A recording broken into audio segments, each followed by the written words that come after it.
All right, so before we get into weapon retention, we're going to start with a drill called deflection. And the reason being is before we let someone grab a hold of our gun, we should be aware and try not to let them on our gun anyway. So it also is a really good drill that's going to start getting you a cognitive load of multiple things going on.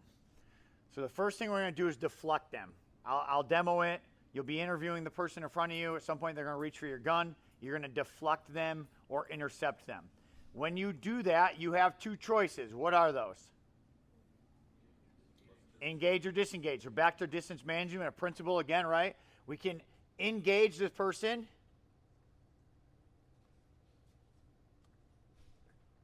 or we can disengage. Engage is easy. If we engage them, what are we looking to achieve? Control, take down, control the custody, right? If we disengage them, this is where there's a lot of options. None of them are wrong, but this is where we have a lot of things that we see go wrong or that we can be better at. So if I disengage that guy going for the gun grab, or later on when we get to weapon retention and then we get their hand off our gun, we have those same two options, okay? Engage or disengage the suspect. When we disengage, what are some things that you're looking to do? I get we're disengaging, so we're creating distance. But while we're creating distance, what are we doing? What can we do? Go to other options. What are those? Yell them out. You go less lethal, multiple forms of less lethal. I'm just going to put less lethal here. That could include pepper spray. That could include baton. That could include taser. Any other form of less lethal you have on your person. What else could you go to? Someone grabs for your gun, you disengage them, you're creating space. What could you do? You can draw down on them. Okay, so you can draw your service weapon. What else? Look to put something between you and him. Cover or concealment. Get something between you and the bad guy. So cover or concealment. Could we also be getting on the radio to be getting people there? Okay. All this while we're creating distance. Okay.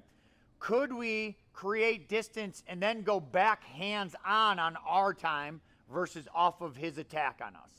Yes. So we could go back to hands-on on our time. Okay. Those are your primary main options. Okay. What is the most difficult one of those? What's the most difficult option out of those?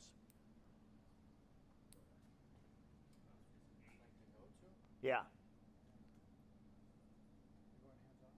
Going hands-on can be difficult if the guy's bigger or stronger than you. Okay. The hardest one is going to be to articulate is going to your weapon. It's easy to articulate at first.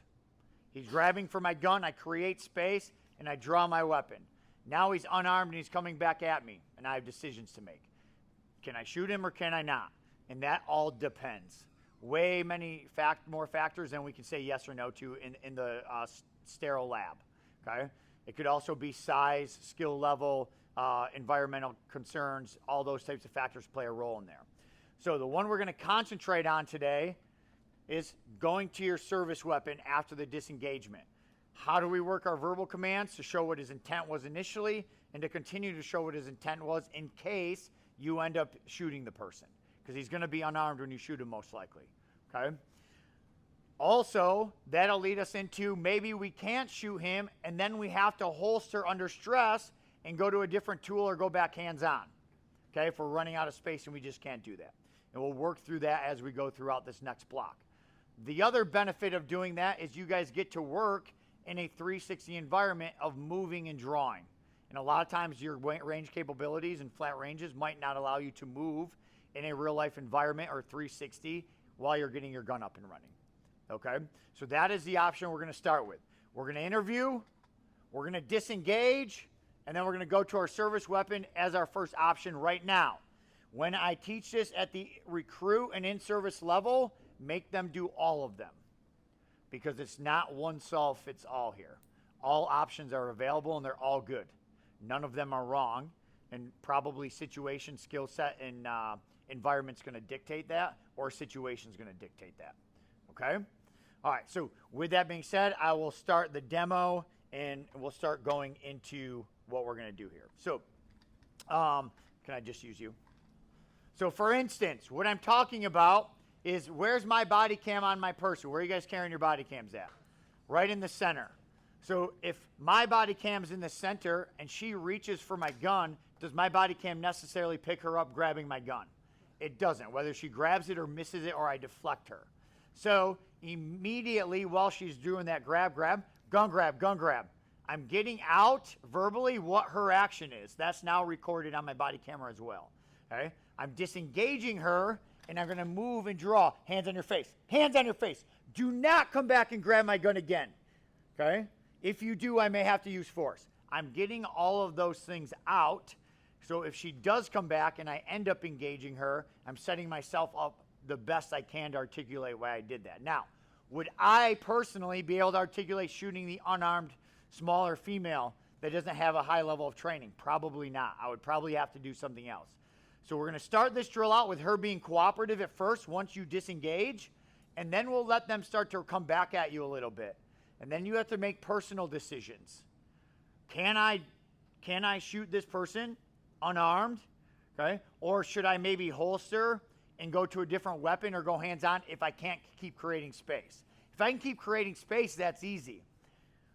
But the environment always doesn't dictate that we can create space all the time. So maybe she starts coming back at me and I realize, oh, and now I'm going to cover and crash and go hands-on, work into a takedown.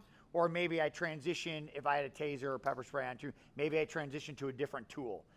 But we don't train holstering under stress enough. And it's a huge issue that we see in body cams right now. Okay? So that's what I want you to do is the initial drill. When I interview her in the beginning, I'm going to be where I can touch her. I'm going to put you guys in this 0 to 3 feet, so you got to get good there. Okay? I'm going to ask her, what's your name, where are you coming from?